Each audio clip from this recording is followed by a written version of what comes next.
जी सूरत शिरोमणि, मेरी आवाज़ आ रही है आपको? Yes sir. ओके, तो आप 11th में पहुंच गई?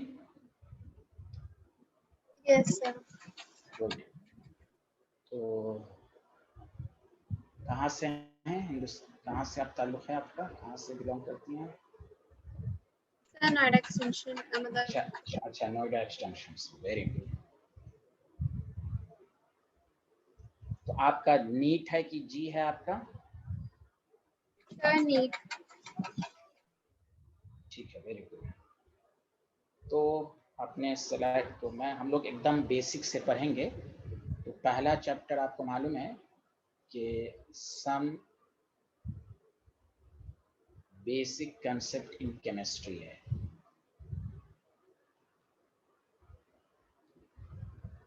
जिसको हम लोग मोल कंसेप्ट के नाम से भी जानते हैं।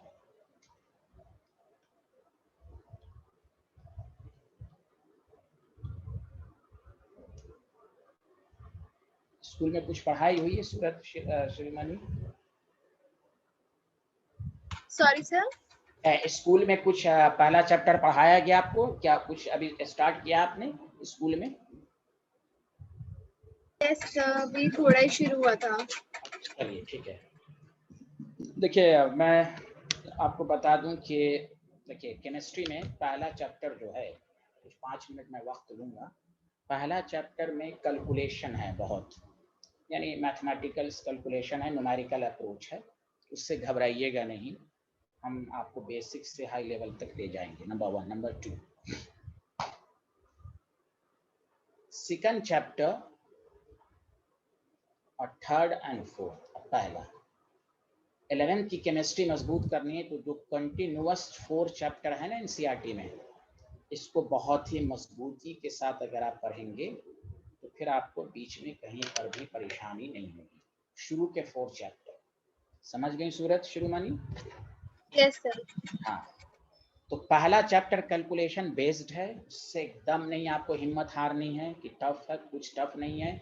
11th में चूंकि 10th और 11th के सिलेबस में बहुत ज़्यादा का डिफरेंस होता है, तो बहुत सारे स्टूडेंट शुरू में डर जाते हैं। तो आपको डरना नहीं है, डर के आगे जीत है, नंबर 1। और अगर आप मेहनत कीजिएगा तो हर चीज़ आसान लगेगी आपको। नंबर 2 कि देखिए अभी आप मुझसे जब पढ़ेंगे तो अभी आपको एनसीईआरटी का जो सीक्वेंस है पहले चैप्टर में, मैं उस लिहाज से नहीं देखूंगा। मैं जिस तरह पढ़ा रहा हूँ उसी तरह आपको पढ़ना है। और अभी जब मैं कहूँगा बुक को स्टडी करने के लिए, तब आप स्टडी कीजिएगा, ठीक है? मेरी बात समझ में आ रही है सूरत? Yes sir. हाँ, तो देखिए पहला कंसेप्ट आप लिखिए, atomic mass.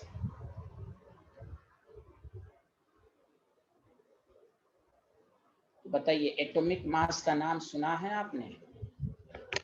Yes sir. Very good. आप जो जानती हैं बताइए सूरज शिरोमणि, व्हाट इज एटॉमिक मास? जो आता है गलत या सही, जो आपके मन में है बोल दीजिए। Sir the sum of the mass of proton and neutron in a. हाँ, very good very good very good. तो मास नंबर ही को बेसिकली हम एटॉमिक मास के बराबर कहते हैं। अभी लिखिएगा नहीं, मास नंबर जो आपने डिफिनेशन बताया, it is equal to proton plus neutron, और इसी पर डिपेंड करता है एटॉमिक मास। देखिए अभी 9th 10th में हम लोगों ने डायरेक्ट याद किया, ऑक्सीजन का एटॉमिक मास 16 होता है, पढ़ा है ना आपने? हीलियम का एटॉमिक मास 4 होता है, ये पढ़ा ना 9th 10th में? ये हम डायरेक्ट याद किए रहते हैं, हाँ या ना? जल्दी बताइए। Yes sir. लेकिन अब 11th में हम मीनिंग समझेंगे, numerical approach, what does mean by the atomic mass. तो सबसे आसान डिफिनेशन, उसके बाद में इसमें आपको अच्छे से समझाऊंगा। इसके नाम से साबित है, mass of one atom of any element is called atomic mass. एक डिफिनेशन शॉर्ट फॉर्म में, एक और दूसरी डिफिनेशन भी होगी, mass of one atom of any element is called atomic mass. जो भी हम एलिमेंट का एटॉमिक मास हमने अब तक याद किया, तो पहले ये माइंड क्लियर कर लीजिए। जो भी हमने पढ़ा हीलियम का 4, ऑक्सीजन का 16, तो पहले ये माइंड क्लियर होना चाहिए कि वो 1 एटम का मास है। डिड यू अंडरस्टैंड सूरत?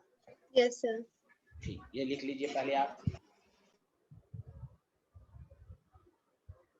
लिख लिया?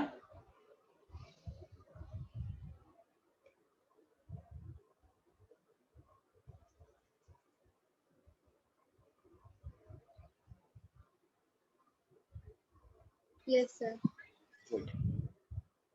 अब हम 4-5 मिनट आपसे लेंगे, अब एकदम आराम से सुनिएगा और उसके बाद जो डाउट होगा पूछिएगा। अभी कुछ लिखना नहीं है। देखिए, आप 9th-10th में पढ़ा है कि एटम जो होते हैं बहुत ही स्मॉलेस्ट पार्टिकल से मिलकर बने होते हैं, हाँ या ना? बताइए आप। Yes, sir. ठीक, आपको डेली लाइफ का भी लीजिए। अगर आपको कोई कहे डेली लाइफ में भी राइस जो चावल होता है, आपको कहे इसका वेट बताओ, आप नहीं बता सकते। तो एटम इतना टू स्मॉल होता है कि उसका मास बताना बहुत मुश्किल था शुरू में साइंटिस्ट के लिए। हमने जो डिफिनेशन अभी लिखा है, इसकी मीनिंग के, इसके नाम पर, मास ऑफ एटम। अब हम एक हिस्टोरिकल डिफिनेशन बताएंगे। उसके लिए आपको 3-4 मिनट अच्छे से सुनना है कि एटम चूंकि स्मॉलेस्ट पार्टिकल से मिलकर बने होते हैं, इसका मास निकालना बहुत मुश्किल था। तो साइंटिस्ट, उस वक्त के जो साइंटिस्ट थे, उन्होंने क्या किया, एक स्टैंडर्ड एलिमेंट लिया। स्टैंडर्ड, एक एलिमेंट को स्टैंडर्ड मान लिया। जैसे आप डेली लाइफ में जाइए, हम किसी शॉप पर जाते हैं, हम एक, ये अगर बैलेंस है तो हम एक पर 1 kg रखते हैं, इसके रेस्पेक्ट में हम किसी दूसरी चीज को मेजर करते हैं। हमें अगर 10 kg पोटैटोज लेना है तो हम कहते हैं ये 1 kg के रेस्पेक्ट में 10, हम 1 kg को एक रेफरेंस मान लिया। 10 kg है तो हम कहेंगे ये 1 kg के रेस्पेक्ट में 10 टाइम्स है। 5 kg लेंगे तो हम कहेंगे ये 1 kg के रेस्पेक्ट में 5 टाइम्स है। तो डेली लाइफ में भी ये जो केजी या ग्राम आया है, इसका ये भी, इसको भी एक स्टैंडर्ड माना गया है। 100 ग्राम लेना है तो 100 ग्राम को हम स्टैंडर्ड मान के वेट करते हैं। ठीक है, यहां तक समझ में आया? Yes, sir. तो केमिस्ट्री में उस स्टैंडर्ड एलिमेंट का नाम है कार्बन 12। ये बाद का टॉपिक होगा कि सर C12 क्यों लेंगे, ये हम बाद में समझाएंगे। अभी हमें बस एटॉमिक मास की डिफिनेशन समझनी है, उसके बाद हम आपको समझाएंगे कि साइंटिस्ट ने C12 को ही क्यों लिया, ये बात का टॉपिक है। तो चूंकि एटम स्मॉलेस्ट पार्टिकल से मिलकर बने होते हैं, उनका मास निकालना मुश्किल था, तो उन्होंने C12 लिया, एक रेफरेंस लिया। अब ध्यान दीजिए, तो रेफरेंस क्या लिया उन्होंने, क्या किया, C12 के बहुत सारे एटम, एकदम मैं बेसिक से देखिएगा अच्छे से, बहुत कार्बन 12 के बहुत सारे एटम है। देखिए साइंटिस्ट ने कैसे मेजर किया, गौर से सुनिए। बहुत सारे एटम्स, उसमें से उन्होंने एक एटम को निकाला। यहाँ तक क्लियर है सूरज? बताइए जल्दी से, हाँ या ना? उसमें से एक एटम Yes, को sir. निकाला। हाँ, एक एटम को निकाला, क्योंकि कार्बन 12 है, बहुत सारे एटम्स हैं, उन्होंने उसमें से एक एटम को निकाला। अब ये बहुत ही छोटा है, लेकिन हम इसको बड़ा करके आपको समझा रहे हैं। अब ये मत समझिएगा कि बड़ा, हम आपको इसको एकदम बड़ा करके इसलिए समझा रहे हैं कि मुझे आपको समझाने में आसानी है। तो अब देखिए साइंटिस्ट ने क्या किया, इसको उन्होंने 12 पार्ट्स में डिवाइड किया। देखिएगा इस एक एटम को, ये दिखने में छोटा है, इसको हम बड़ा बना के समझा रहे हैं। देखिए कितने पार्ट में डिवाइड किया, बताइए सूरज? 12 पार्ट्स हो गए। हाँ, बस तो इसका, ये जो इस वाले का ये वाला पार्ट कितना हो जाएगा, 1/12 हो जाएगा कि नहीं? एक पार्ट, बताइए, Yes, वन sir. पार्ट 1/12 हो जाएगा कि नहीं? जल्दी बताइए आप। Yes, sir. तो बस एटॉमिक मास को कहा गया, अब हिस्टोरिकल डेफिनेशन कहा गया, atomic mass is equal to 1/12 mass, जो बुक लिखता है, आप बुकिश डिफिनेशन पर आइए, 1/12 mass of 1 atom of C12। C12 के एक एटम का 1/12 मास जो होगा उसको उन्होंने रेफरेंस मान लिया। जो हम कहते हैं ऑक्सीजन का एटॉमिक मास 16 है, तो इसका ये मतलब हुआ वो 16 टाइम्स हेवियर देन है 1/12 mass of 1 atom of C12। अब मैं इसको अच्छे से आपको बता दिया कि 1/12 mass of 1 atom of C12 का क्या मतलब हुआ। बहुत सारे कार्बन के उसमें से एक एटम को निकाला, उसका 1/12 पार्ट किया, उस एक एटम का 1/12 मास को उन्होंने एक रेफरेंस मान लिया। जिस तरह 1 kg को एक रेफरेंस माना, उसी तरह उन्होंने 1/12 मास ऑफ 1 एटम को C12 माना, और इसके रिस्पेक्ट में तमाम एलिमेंट का एटॉमिक मास को मेजर किया गया। तो देखा गया कि ऑक्सीजन का 16 आया, नाइट्रोजन का 14 आया, ये 14 टाइम्स है। तो अभी इस 9th 10th में हम लोगों ने रट के याद किया, अब इसकी हम मीनिंग समझेंगे कि ये 14 टाइम्स हेवियर है 1/12 mass of 1 atom of C12। तो बताइए, हिस्टोरिकल डिफिनेशन आपको समझ में आई सूरत? Yes sir. अब देखिए,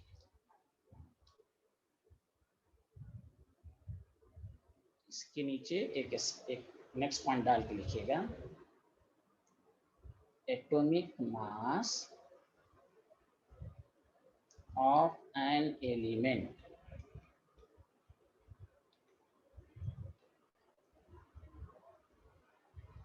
is defined as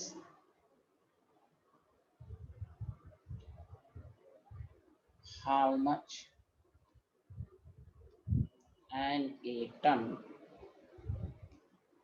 of any element is heavier than, पहले यहाँ तक लिख लीजिए आप, फिर मैं आगे बढ़ूंगा।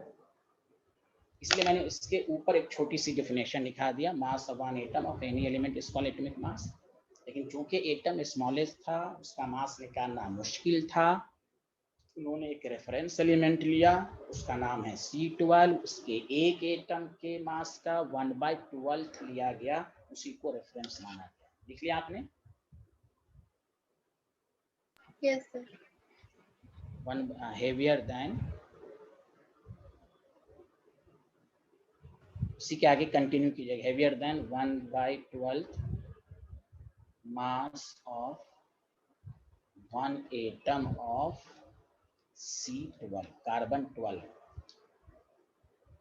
ये डिफिनेशन, अब इतना बोलने में स्टूडेंट को टफ लगता है, लेकिन है, इसलिए आपको ये एक्यूरेट डिफिनेशन मालूम होना चाहिए कार्बन 12 के रेस्पेक्ट में।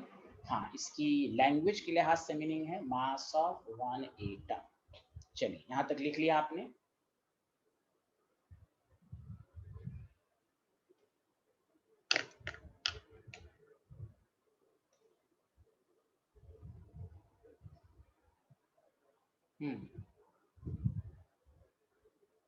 सूरत लिख लिया यहाँ तक आपने?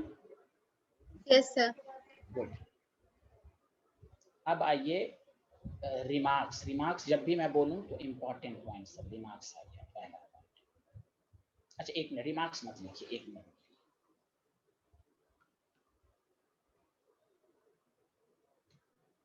नीचे टॉपिक डालिए, unit of atomic mass.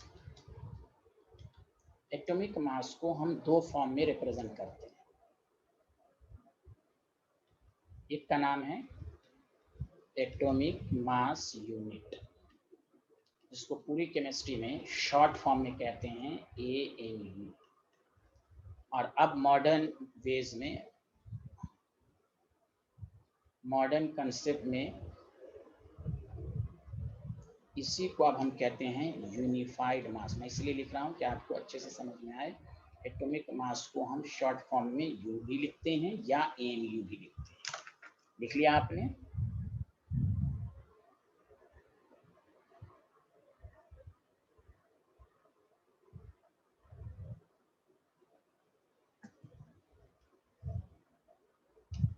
Yes sir. अब आइए रिमार्क्स और से सुन। जैसे आप किसी दुकान पे जाते हैं तो आप जनरल लैंग्वेज क्या बोलते हैं कि हमें 1 kg शुगर दीजिए। आप 1000 ग्राम बहुत कम लोगों को सुना होगा, या लोग नहीं बोलते हैं 1000 ग्राम नहीं बोलते हैं, या ये नहीं बोलते हैं 2000 ग्राम दो, आप बोलते हैं 2 kg दो, कहते हैं कि नहीं? बताइए सूरज। Yes sir. उसी तरह केमिस्ट्री में एमयू को आप समझिए कि एमयू क्या है। अब पहला पॉइंट 1 एमयू कि 1 एमयू क्या है। तो 1 एमयू को वही स्टैंडर्ड 1/12। अब इतना लिखने में टाइम लगेगा, तो 1/12 mass of 1 atom of C12 को ही हम एमयू कहते हैं। तो एमयू की पहली डिफिनेशन, एटॉमिक मास को एमयू में लिखते हैं। What is the 1 M? जैसे आप 2000 kg है, ग्राम है, तो आप इसको केजी में रख दीजिए। 2 into 1, 1 kg is the reference, 2 into 1। 3 kg का मतलब हम कहेंगे 1 को रेफरेंस मानेंगे, तो 3 into 1 kg वही है। अब 1 सब में आ रहा है तो डायरेक्ट हम बोल देते हैं 3 kg। That the reason AMU क्या है, तो 1/12। This is standard, this is standard. समझ में बात आ रही है? स्टैंडर्ड यूनिट, अब इसको ही मान लिया गया। पहला पॉइंट लिखिए।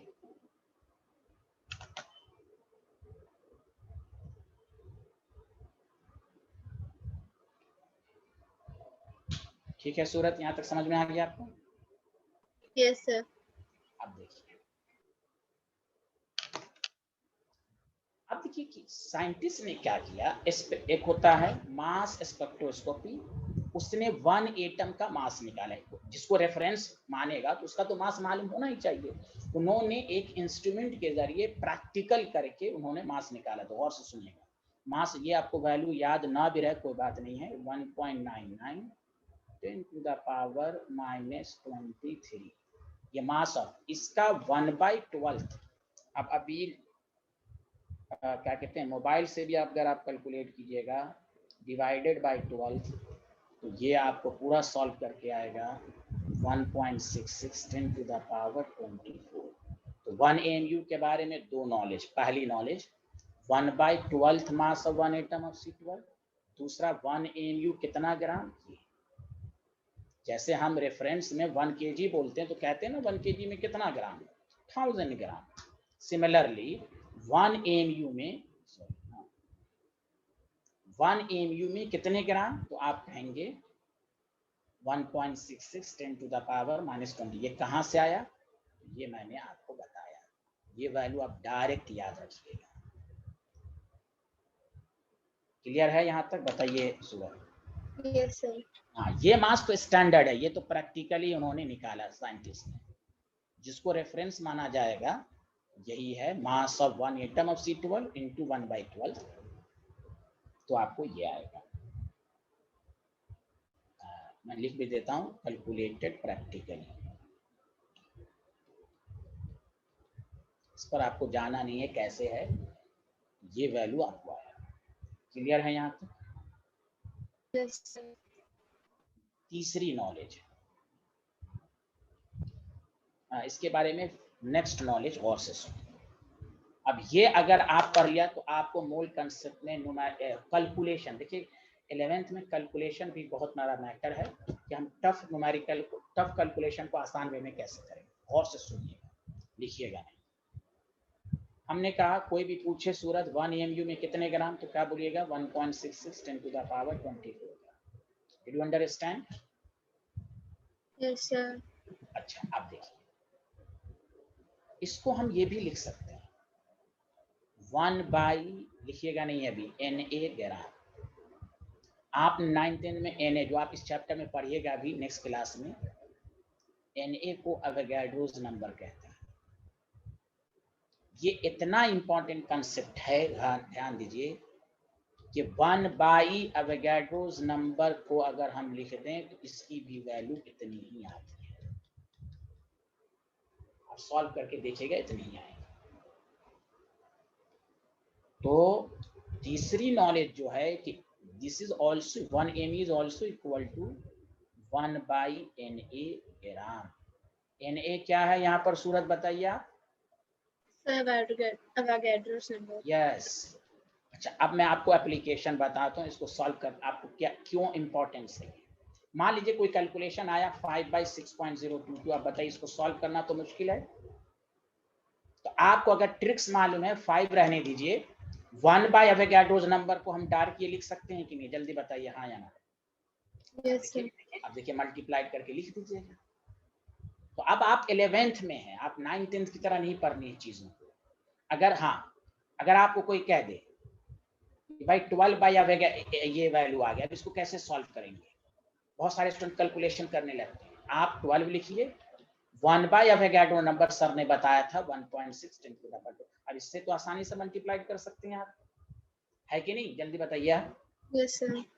तो इसलिए आपको 11th में आपको इस तरह पढ़ना है, 1 AMU स्टैंडर्ड यूनिट के लिहाज से 1/12 मास ऑफ 1 एटम C12।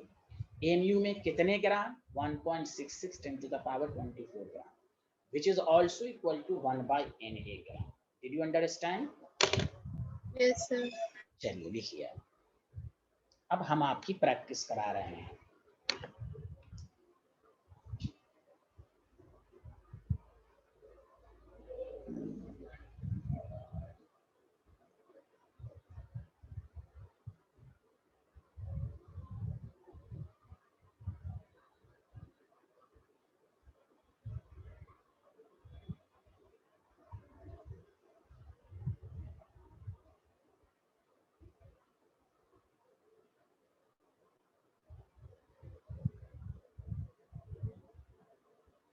लिख लिया? Yes, sir. अब तक जो पढ़ा पूरी केमिस्ट्री में आप एनसीईआरटी भी उठाइए, इस चैप्टर का सबसे इंपॉर्टेंट क्वेश्चन अब तक जो पढ़ा गौर से सुनिए। आपको कहेगा केमिस्ट्री में कि मास ऑफ 1 एटम ऑफ हीलियम निकालो, एकदम मशहूर क्वेश्चन है एनसीईआरटी के इंटेक्स्ट में, एक्सरसाइज में, जी मेंस, नीट्स सब में ये पूछता है। अब ध्यान दीजिए, इसको आप दो तरीके से कर सकते हैं, एकदम अच्छे से समझिए। मास ऑफ 1 एटम ऑफ हीलियम क्या लिखिएगा, 4U या 4m, which is also called atomic mass। क्योंकि एटॉमिक मास का मतलब ही हुआ मास ऑफ 1 एटम। क्लियर है यहाँ तक, हाँ या ना, जल्दी बताइए। Yes, sir. लेकिन एग्जाम में जब पूछा जाता है मास ऑफ 1 एटम, हम इसको ग्राम में भी लिख सकते हैं। तो कैसे लिखिएगा, ध्यान दीजिएगा एग्जाम में। मास ऑफ 1 एटम 4 लिखिए, एमयू को लिख सकते हैं ना, एमयू 1/एवोगाड्रोस नंबर लिख सकते हैं कि नहीं, जल्दी बताइए। एमयू को 1/एवोगाड्रोस नंबर लिख सकते हैं, हाँ या ना। Yes, sir. ये इसी तरह आपको एग्जाम में बताना। अब इसको कैलकुलेट कर लेना है, 4 × 1/एवोगाड्रोस नंबर, ऐसे स्कूल के एग्जाम में पूरा कैलकुलेट करके बताना है। ये भी मास ऑफ 1 एटम हुआ और ये भी मास ऑफ 1 एटम, मीनिंग दोनों की एक है। और से समझिए, तो 4/एवोगाड्रोस नंबर जब कीजिएगा तो इस तरह आपको एग्जाम में इस तरह लिखना है, ऑब्जेक्टिव में रहे। अब इसको सॉल्व कर सकते हैं। इससे क्या साबित हुआ, देखिए कितना कम मास है, 10⁻⁻24 का मतलब हुआ, देखिए 0 0 0, इसलिए कहा गया एटम स्मॉलेस्ट है। माइनस में पावर है, माइनस का मतलब डिवाइड करना, इसलिए देखिए ग्राम से आपको समझ में आएगा कि एटम इज टू स्मॉल। तो किसी भी 1 एटम के मास को हम दो तरीके से रिप्रेजेंट कर सकते हैं, एमयू में और ग्राम में। एमयू में डायरेक्ट जो वैल्यू याद है उसके आगे एमयू लिख दीजिए और उसको ग्राम में कन्वर्ट कर दीजिए। आया समझ में, हाँ या ना, जल्दी बताइए। Yes, sir. Very good.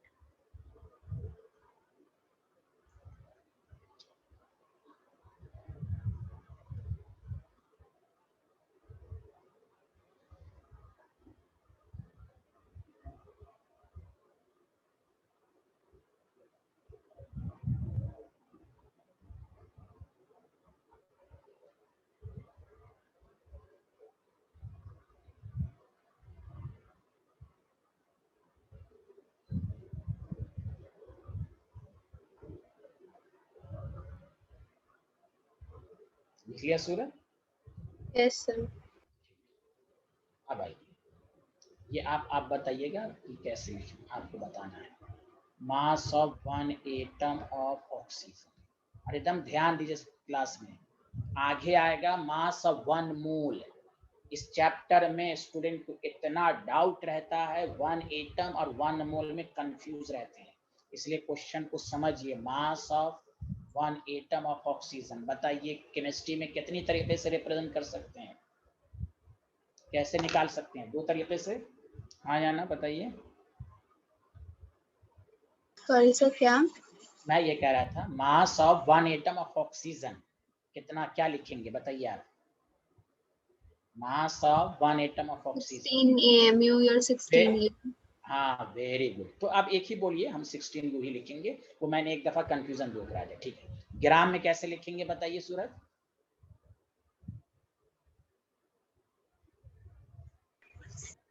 हाँ बताइए। 16 into 1.66 into नहीं 10. पहले नहीं, स्टेप बाय चलिए। 16 डिवाइडेड बाय, पहले चलिए ऐसे चलिए आप। हाँ 16 डिवाइडेड बाय, बताइए। 6.022 हाँ into 10 to the raised very by 2. Good. हाँ मैं चाहता हूँ पूरा डिटेल में 16 इंटू, अब इसको सॉल्व करना है तो ये तो मैंने आपको बता ही दिया। सस्ता अच्छे से आ रहा है ना, कि कोई डाउट है आपको? Sir, आ रहा है। हाँ कम से कम सूरत मैं आपसे रिक्वेस्ट कर रहा हूँ 3 क्लास लगातार लीजिए, फिर आपको इंटरेस्ट आए तो ज्वाइन कीजिएगा, ना आए तो कोई बात नहीं, एक क्लास से कुछ बातें नहीं क्लियर होती हैं। क्लियर है? हाँ 3 क्लास जरूर लीजिए आप मुझसे। ओके। Okay sir. उसके बाद आपको अंदाजा होगा कि हमें फायदा, आपको कंफर्टेबल आप हैं या नहीं है। चलिए लिख लिया आपने? Yes sir. Good,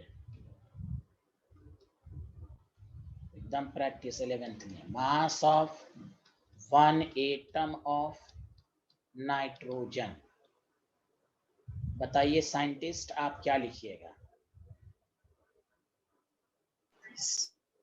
14 U। बहुत अच्छे। और ग्राम में क्या लिखिएगा? 14 upon 6.02 into 10 to the raised by very 20 good. minus 23. हाँ अब इसको सॉल्व कर लेंगे। तो ये क्लियर हुआ या नहीं क्लियर हुआ, ये पहले बताइए आप। Yes sir. बहुत अच्छे। अब मैं दूसरा कंसेप्ट समझाऊं आपको, एटॉमिक मास की मीनिंग और मास ऑफ वन एटम को कैसे लिखते हैं, ये भी आपको समझ में आ गया? हाँ या ना? Yes sir. दोनों सही है। स्टूडेंट जब इस तरह लिखा जाता है और इस तरह स्टूडेंट को लगता है दोनों इंटायरली डिफरेंट है, नहीं। जैसे फर्क समझ लीजिए 5 kg है और 5000 ग्राम है, एक ही बात हुई कि नहीं सूरत, बताइए आप? Yes sir. वही हाल वही है केमिस्ट्री में। मास एटम को एमयू, ये भी 1 एटम का मास हुआ, ग्राम में ये भी 1 एटम का मास हुआ। ये फर्क ये ग्राम में, हम इसको शॉर्ट फॉर्म में इतना लिखने में टाइम लगेगा, तो इसको एक यूनिट मान लिया तो हम यू लिख दिया, सिंपल। लेकिन आपको दोनों आना चाहिए, दोनों की मीनिंग आना चाहिए। अब आइए मॉलिक्यूलर मास, इसलिए पहले चैप्टर का नाम ही है बेसिक कंसेप्ट। मॉलिक्यूलर मास का मतलब सिंपल कहेंगे, the mass of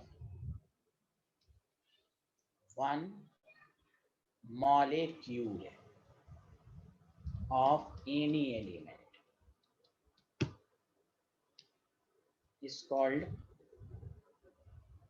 molecular mass। इसकी भी डिफिनेशन, एक मिनट रुक जाइएगा सूरत, इसकी भी डिफिनेशन हिस्टोरिकली यही होगी। कहाँ? यहाँ देखिए इसी तरह, बस फर्क ये होगा कि यहाँ पर हम मॉलिक्यूलर मास डिफिनेशन में लिख देंगे, क्योंकि एटम हो या मॉलिक्यूल हो, दोनों तो स्मॉलेस्ट ही तो होता है ना। हाँ फर्क ये है कि मॉलिक्यूल थोड़ा सा बड़ा होता है, लेकिन एटम और मॉलिक्यूल दोनों स्मॉलेस्ट ही होता है केमिस्ट्री में। हाँ या ना, जल्दी बताइए। Yes sir. हाँ तो एटम होगा तो एटॉमिक मास वर्ड आएगा, मॉलिक्यूल होगा तो मॉलिक्यूलर मास वर्ड आएगा। कैलकुलेशन का तरीका वही रहेगा जैसे मैं आपको बताता हूँ, पहले ये लिख लीजिए आप। Yes sir. गुड। अब आइए सिमिलरली, अगर मैं आपसे पूछूं कि mass of one molecule of O2, तो आप सूरत बताइए क्या लिखिएगा? फिर अगेन 2 तरीके से लिखेंगे, बताइए क्या लिखिएगा? 16 into 2. हाँ very good 32 very good 32 very good. और ग्राम में इसी को 32 बाई अवोगाड्रोस नंबर। समझ में आया? यस। Yes sir. अब इसको सॉल्व कर लेंगे। आप देखिए कितना आसान आपको लगेगा सॉल्व करना। इसको तो मल्टीप्लाइड आप कर ही सकते हैं। यही मैं सिखाना चाह रहा हूँ। 1 एटम का मास और 1 मॉलिक्यूल का मास, ये समझिए, ये आपके पास क्वेश्चन है ये सब। चलिए, मास ऑफ इस 1 मॉलिक्यूल ऑफ ओजोन, ओजोन का फॉर्मूला O3। चलिए अपने से आप बनाइए।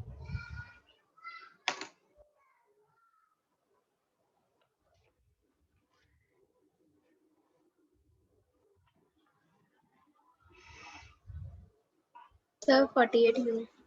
Very good 48 U। यहाँ क्या लिखिएगा? 48 upon 6.022 into 10 to the raised power minus 30. Very 20. Good. हाँ वेरी गुड। इसको सॉल्व कर लेंगे, है ना? इसको लिख देंगे।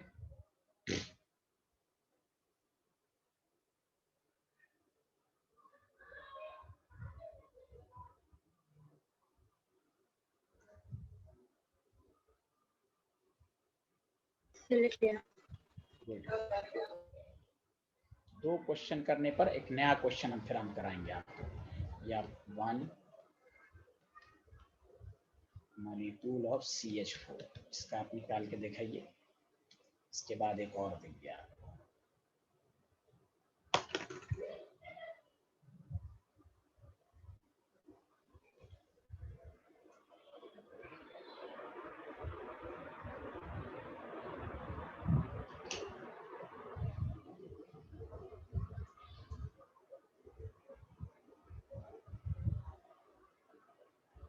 Sir 16 U। बहुत अच्छे। कैसे किया? 12 + 4 कर दिया ना आपने? Yes sir. हाँ 16 बाई 6 पॉइंट अवोगाड्रोस नंबर डायरेक्ट बोल देंगे और सॉल्व करके लिख लेंगे। एग्जाम में पूरा सॉल्व करना है आपको, पूरा इसको मल्टीप्लाई करना। चलिए एक लास्ट आप इस पर कर दीजिए। मास of 1 molecule of CaCO3। Calcium का 40 होता है, कार्बन का तो आप जानते हैं। मास of 1 molecule of CaCO3।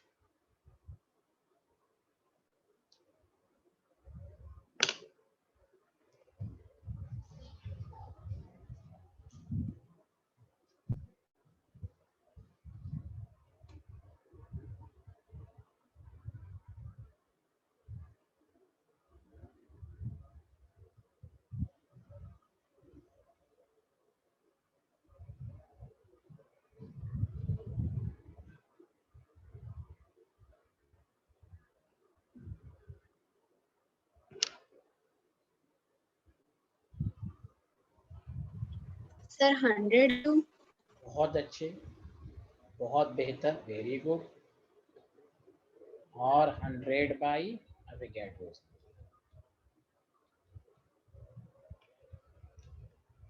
100 into 1.66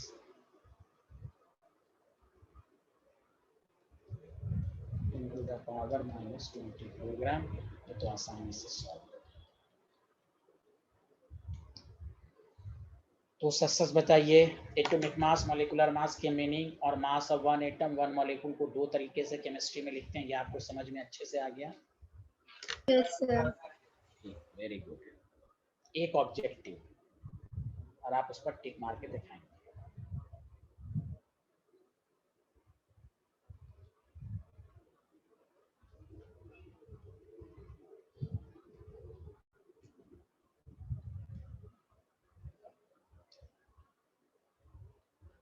sodium का 23 होता है, ए ऑप्शन।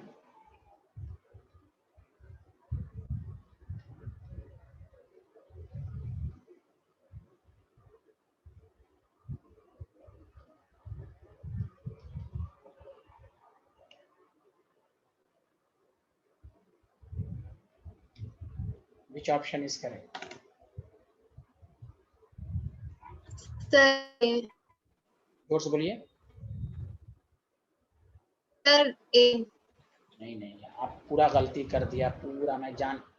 ए भी होगा, D option, sir A and C, D option sir होगा सी ना। में -23 नहीं था, नहीं नहीं नहीं नहीं, -23 था, -23 नहीं था। नहीं फिर से बोलिए सूरत, क्या बताया आपने?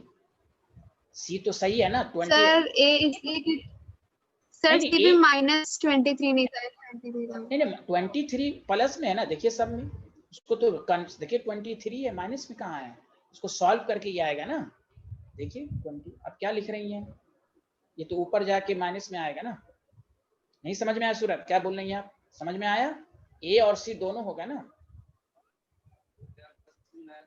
नहीं आया? नहीं सर। अच्छा एक मिनट, एक मिनट, चलिए आपको ये प्रीवियस क्वेश्चन को देखिए। मास ऑफ वन, चलिए इस एक मिनट यहाँ एटम का नंबर, हाँ देखिए नाइट्रोजन 14 हुआ, 14 बाई एवोगाड्रोस नंबर है ना 6.6 आ गया ना। हाँ हाँ हाँ, वही मैं कह रहा था। 23 है, ये सॉल्व करके ये आता है तो ये माइनस हो जाता है सॉल्व करके। Okay okay sir. हाँ, तो आप समझ, मैंने देखिए ऑब्जेक्टिव देके मैंने कंफ्यूज किया आपको जानबूझकर। ए और सी दोनों आ गया आंसर, बोलिए हाँ या ना। Yes sir. यस, बहुत सारे स्टूडेंट 23 ग्राम पर भी टिक मार देते हैं, गलत। मैं इसलिए जानबूझ के ऑब्जेक्टिव दे रहा हूँ कि स्टूडेंट कंफ्यूज ना हो। दोनों में जमीन आसमान का फर्क है, ए और बी में। ये बहुत ज्यादा मास है, ये दोनों मास बहुत ही कम है। 23 बहुत ज्यादा है ए और सी के रेस्पेक्ट में, बहुत ज्यादा है। चलिए एक और ऑब्जेक्टिव कीजिए आप।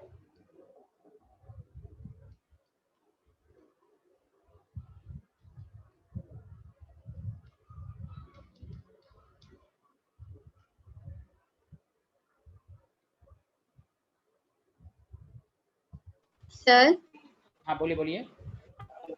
सर मुझे आपका नाम नहीं पता। अच्छा अच्छा, नाम, मेरा नाम है इम्बेसात।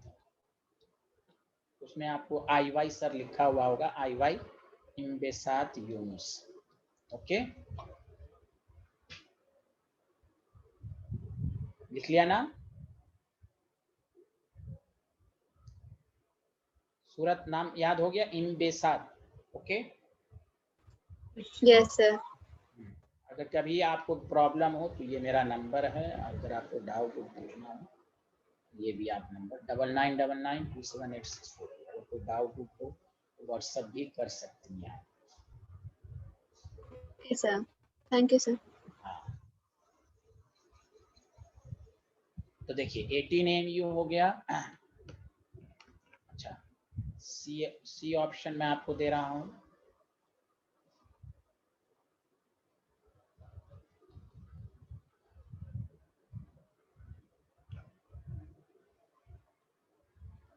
चलिए टिक मारिए आप।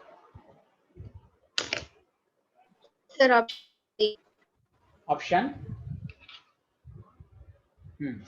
सर ऑप्शन हाँ, ऑप्शन बताइए, आवाज क्लियर नहीं आ रही आपकी। हाँ सर आप डी डी फॉर दिल्ली ना, डी, डी ऑप्शन कि ए ऑप्शन? डी। हाँ, आवाज क्लियर नहीं है आपकी। हाँ हाँ बताइए, मैसेज चैट बॉक्स में मैसेज लिख दीजिए आप। चैट बॉक्स में आई वाई सर के पास जो है, आई वाई सर में आप मैसेज कर दीजिए आप। मेरी आवाज तो क्लियर आ रही है आपको सूरत?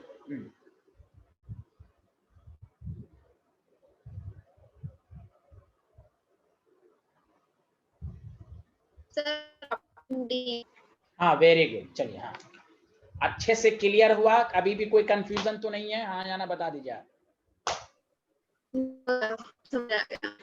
चलिए वेरी गुड, वही मैंने कहा 18 AMU भी मास ऑफ वन मॉलिक्यूल, ये भी है। चलिए खैर, अब आइए एक नया एनसीईआरटी में एक क्वेश्चन है बस, इस पर एक ही क्वेश्चन उन्होंने दिया है।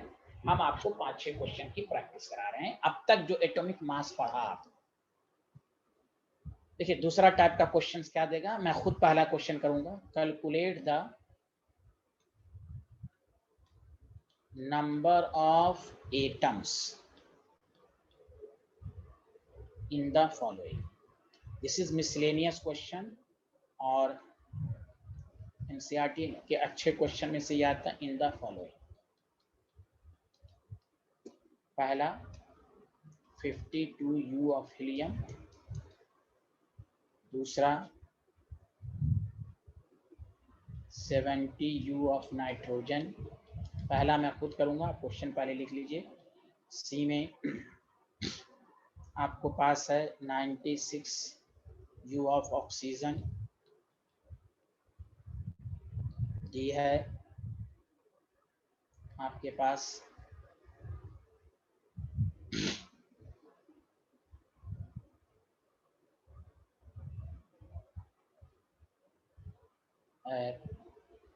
46 MU ऑफ सोडियम। पहला क्वेश्चन, पहले क्वेश्चन लिख लीजिए आप सूरत।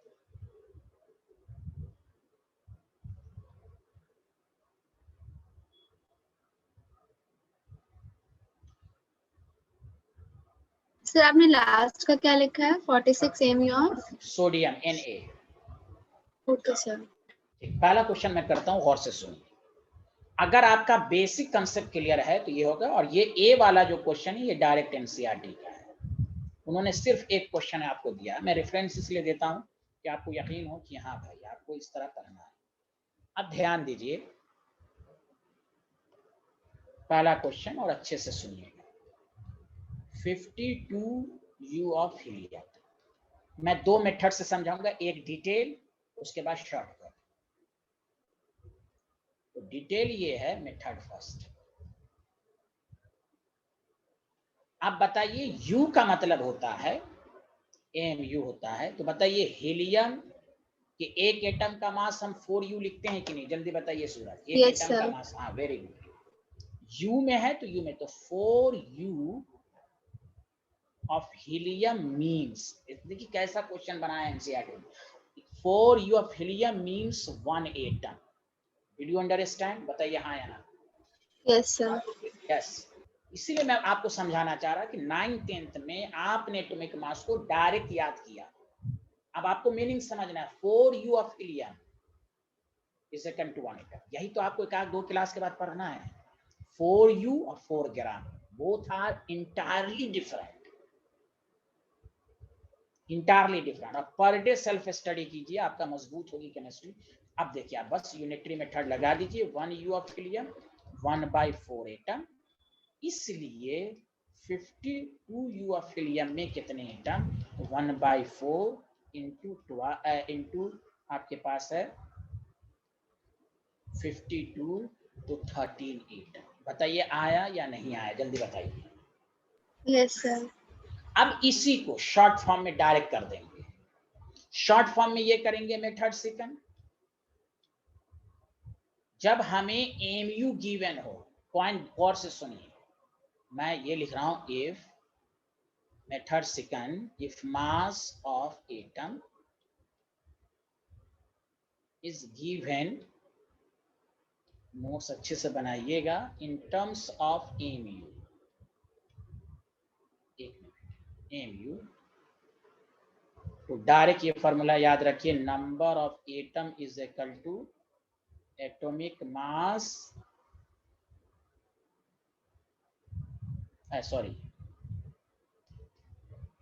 डायरेक्ट आप लिख दीजिए 52 टोटल को डिवाइड कर दीजिए 4 से। एटॉमिक मास होता है ना, तो 13 एटम। डायरेक्ट आपको यूनिटरी मेथड लिखने की जरूरत, लेकिन ये जानना चाहिए कि कैसे हुआ। अब डायरेक्ट 52/4, हीलियम का 1 एटम का मास 4 है तो 52U में, क्योंकि 4U मीन्स 1 एटम। ये फार्मूला तभी इस्तेमाल करेंगे कि ऊपर वाला लाइन समझिए कि if mass of atom is given in terms of MU, then number of atom is equal to 52 divided by 4। और डिटेल मेथड ये है। स्कूल के एग्जाम में आप इस तरह करेंगे, ऑब्जेक्टिव में डायरेक्ट कर लेंगे। बताइए सूरज, समझ में आया या नहीं आया? Yes, sir. तो अब आप BCD मुझे करके दिखाइए। ये तो पहला क्वेश्चन डायरेक्ट एनसीईआरटी का है। तो देखिए एटॉमिक मास, ये क्वेश्चन वही कर पाएगा जिसको एटॉमिक मास की मीनिंग मालूम हो कि 4U ऑफ हीलियम 1 एटम होता है। 4U मींस पर एटम।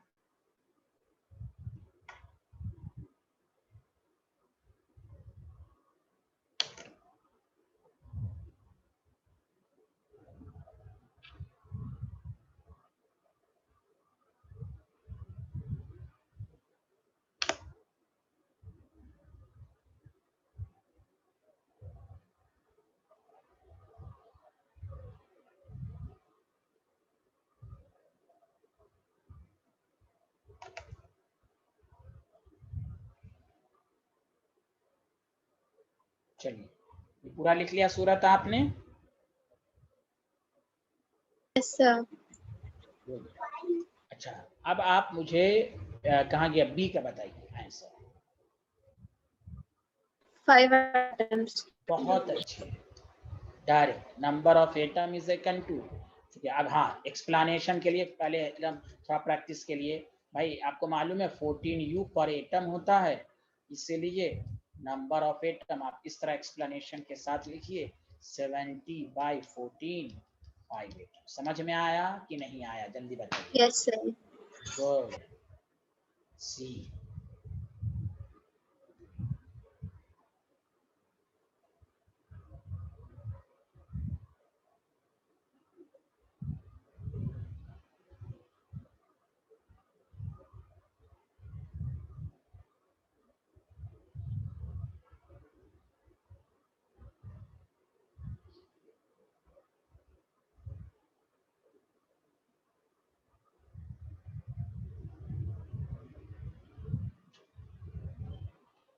जी बताइए साइंटिस्ट, सी का आंसर। Sir 6 atoms. बहुत अच्छे, 16U पर एटम होता है ऑक्सीजन के केसेस में, तो number of atoms oxygen atoms हो गए 96/16 6 एटम्स। पूरा अच्छे से, तो मीनिंग क्लियर हो रही है एटॉमिक मास की मीनिंग, हाँ या ना? Sir yes very sir. Good. चलिए डी का बताइए।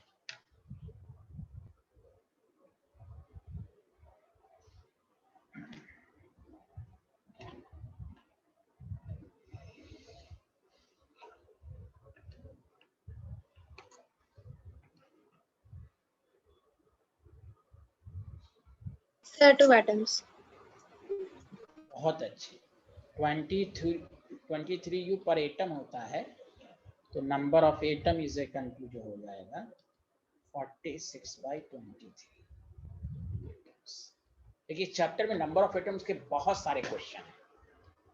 अब एक 52 ऑफ हीलियम, एक क्वेश्चन रहेगा 52 ग्राम, दोनों देने का तरीका अलग अलग। ये हम मोल कंसेप्ट से निकालेंगे, मोल निकालना पड़ेगा जो हम पढ़ेंगे। मैं इसलिए कि आपको पर डे पढ़ना है मोल में, इसलिए स्टूडेंट को कंफ्यूजन होता है, एक एटम एक mole, there is a confusion among the student. इसीलिए मैं आपको एटॉमिक मास की मीनिंग पर ज्यादा जोर दे रहा हूँ, उसके बाद मैं मोल को इंट्रोड्यूस करूंगा। तो सच सच बताइए, यहाँ तक क्लियर हुआ आपका न्यूमेरिकल्स अप्रोच? अब आइए इस पर स्टैंडर्ड क्वेश्चन भी हम करेंगे। अब देखिए इस पर स्टैंडर्ड क्वेश्चन मैं पहला खुद करूंगा, ध्यान दीजिएगा। आपके पास अगर मान लीजिए कि 360U ऑफ ग्लूकोज है, प्लीज गौर से सुनिए। ग्लूकोज का फॉर्मूला C6H12O6 है। अब इसमें पहला क्वेश्चन, अभी कुछ भी नहीं लिखेगा, अच्छे से समझिएगा। आपसे पूछेगा नंबर ऑफ मॉलिक्यूल्स निकालो, क्योंकि ये मॉलिक्यूल है। अब तक जो क्वेश्चन था ये भाई एटम है, तो एटम में एटम ही कहेगा निकालने के लिए। अब यहाँ मॉलिक्यूल है, फिर वही बात U गिवन है, तो हम पहले पूरे का निकालेंगे। तो 12 × 6, एकदम अच्छे से समझिएगा, 12 × 1 16 × 6, इसको कैलकुलेट कीजिएगा तो 180U आएगा। तो बताइए नंबर ऑफ मॉलिक्यूल्स कैसे निकालेंगे? तो 180U पर मॉलिक्यूल होगा, हाँ या ना? सूरत बताइए, एक मॉलिक्यूल का होगा 180U। तो नंबर ऑफ मॉलिक्यूल एकदम रुकिएगा, अभी number of molecule is equal to 360/180 2 आ गया आपका आंसर। लेकिन इसमें बहुत सारे क्वेश्चंस बनेंगे। देखिए एक तो कहेगा नंबर ऑफ मॉलिक्यूल्स, तो 2 आंसर आ गया। क्या यहां तक समझ में आया आपको? Yes sir. अब देखिए, अभी लिखिएगा नहीं, अब आपको क्या क्या कहेगा ध्यान दीजिए। कहेगा नंबर ऑफ कार्बन एटम्स निकालिए। क्वेश्चन को सुनिए, 360U ग्लूकोज में कार्बन के एटम्स निकालिए। तो आप मॉलिक्यूल्स निकाल लिया, तो याद देखिए, जब भी मॉलिक्यूल्स में एटम्स कहे निकालने के लिए, तो ये ट्रिक्स याद रखिए। नंबर ऑफ एटम्स इज, यहाँ ध्यान दीजिए, नंबर ऑफ मॉलिक्यूल्स, ध्यान दीजिएगा। अगर मॉलिक्यूल्स में एटम्स निकालना है तो हम number of molecules into atomicity कर दें। मैं इसको समझाऊंगा, डिटेल में भी समझाऊंगा। सर एटॉमिसिटी का मतलब बता दीजिए आप, ये सब चीजों को ध्यान दीजिए। एटॉमिसिटी का मतलब number of atoms present in one molecule. तो सूरत आप बताइए, नंबर ऑफ, हमें कार्बन एटम पूछा है ग्लूकोज में, हाँ या ना बताइए। Yes sir. तो बताइए नंबर ऑफ मॉलिक्यूल्स 2 है, हाँ या ना। Yes sir. 2 है, वेरी गुड। अब बताइए कार्बन की एटॉमिसिटी कितनी है, कार्बन के कितने एटम्स हैं, 6। 6। तो बस 6 से मल्टीप्लाइड कर दीजिए, 12 आएगा। आंसर समझ में आया, हाँ या यस ना। सर। इस पर आप देखिए, 1 मिनट। अब आपको कहेगा number of hydrogen atoms. NCERT एक भी क्वेश्चन दे दे तो इसका ये मतलब नहीं कि 52 ऑफ हीलियम ही हमेशा आएगा, नहीं। वो एक क्वेश्चन दे दिया, समझिए कि आपको वो समंदर दे दिया, अब आपको पूरा उसमें ढलना है, तभी आपको समझ में आएगा। अब देखिए number of hydrogen atom, direct बोलिए नंबर ऑफ, क्या डायरेक्ट बोलिए आंसर। नंबर ऑफ मॉलिक्यूल्स कितना है, 2। हाइड्रोजन के एटम कितना है, 12, 24 आंसर आ गया कि नहीं, बताइए। Yes sir. Number of oxygen atoms, तो जब भी मॉलिक्यूल्स में एटम्स का है तो पहला काम मॉलिक्यूल्स निकाल लीजिए, उसको अवोगाड्रोस सॉरी एटॉमिसिटी से मल्टीप्लाइड कर दीजिए। तो अब मैं इस पर क्वेश्चन दूंगा तो अब आपसे बनना चाहिए, बताइए कोई डाउट है। अब यहाँ से लिखिए आप, और हर स्लाइड में कोई डाउट है तो पूछिए आप। सर।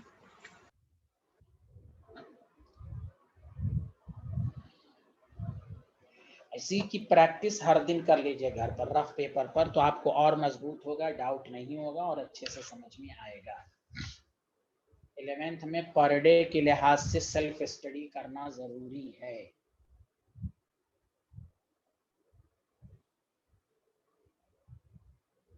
चलिए स्लाइड लिख लिया आपने। Yes sir. चलिए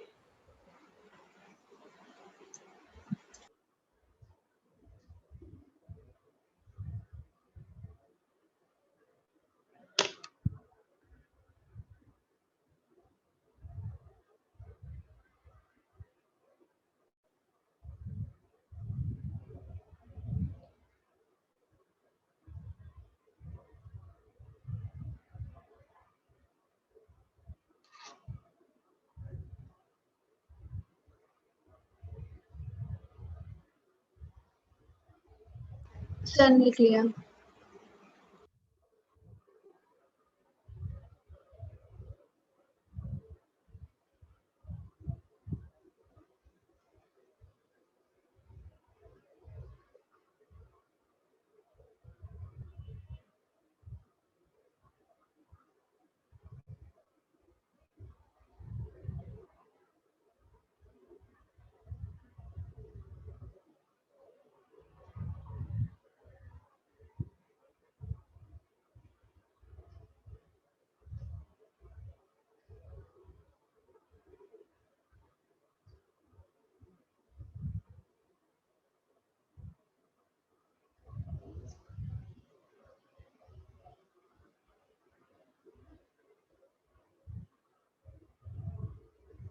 लिख लिया। सर लिख लिया।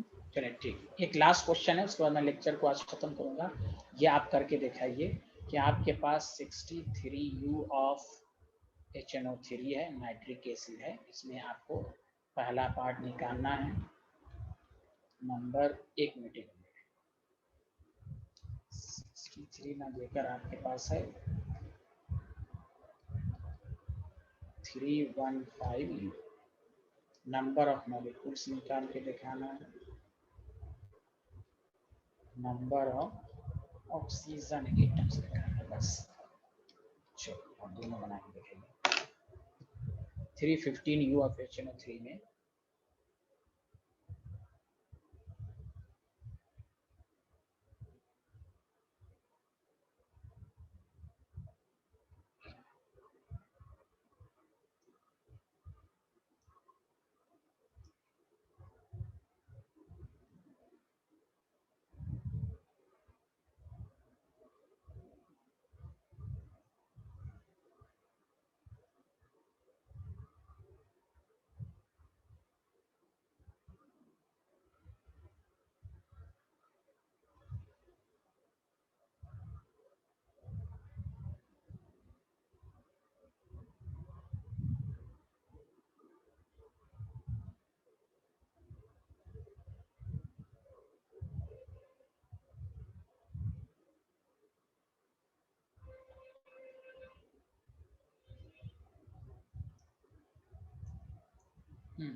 आया सूरत आंसर पहले क्या?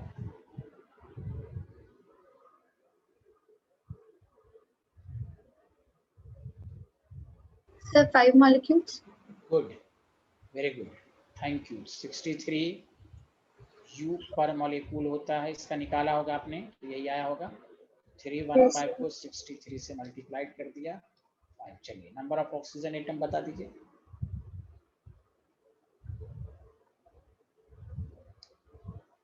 15. बहुत अच्छे, 5 into 3। अब ऐसे भी दिमाग लगे, एक मॉलिक्यूल में 3 एटम्स हैं तो 5 मॉलिक्यूल्स में कितने हो जाएंगे? 50। आया समझ में? Yes, sir. ठीक, मैं कुछ क्वेश्चन होमवर्क दे रहा हूँ, आप मुझे व्हाट्सअप कर दीजिएगा बनाकर, ठीक है? Okay, sir. हाँ, होमवर्क क्वेश्चन है कि आपकी प्रैक्टिस।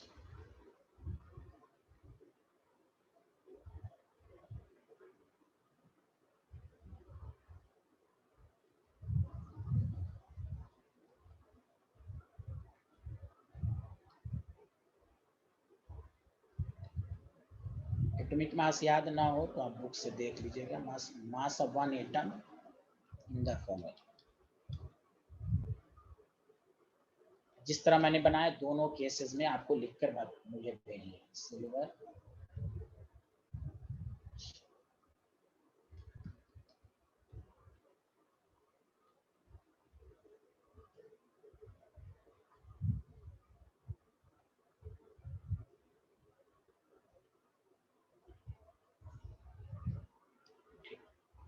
ये लिख लिया या मुझे करके भी दिखाइएगा।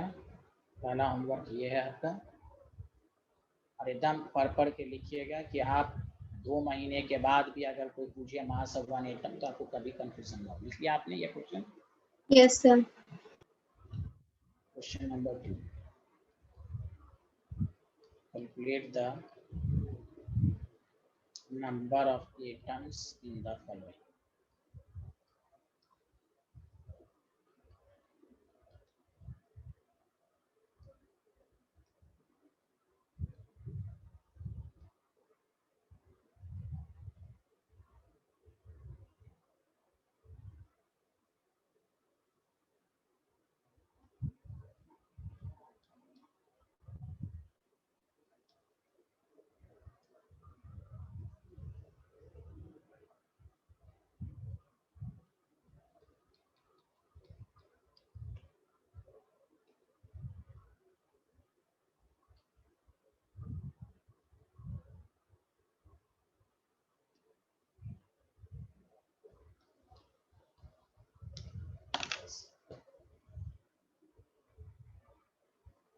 Sir, लिख लिया।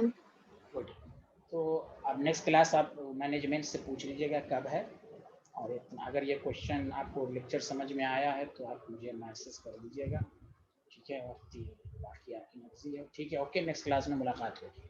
Okay student, Thank you, sir.